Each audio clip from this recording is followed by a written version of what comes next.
ఉందమ్మా. ఆ తల్లి ఎటువైపు కదిలితే నువ్వు గమ్యం చేరుతావో అటువైపుకి తిరిగేటట్టుగా బుద్ధిని మారుస్తుంది, అటువైపుకి కదిలేటట్టుగా శరీరమునకు శక్తినిస్తుంది. ఈ రెండిటిని కలిపి నడిపించి లక్ష్యాన్ని చేరేటట్టుగా చేస్తుంది.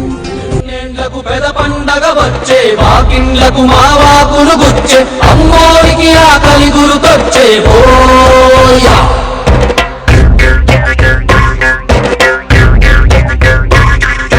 అమ్మోరికి ఆకలి గుర్తొచ్చే ఓయా.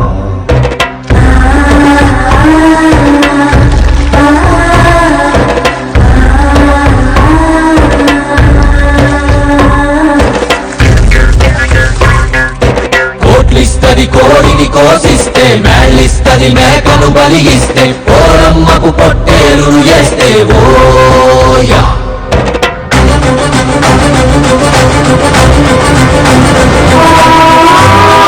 నా సంస్థానం జాగ్రత్త. అందరినీ ఆదరి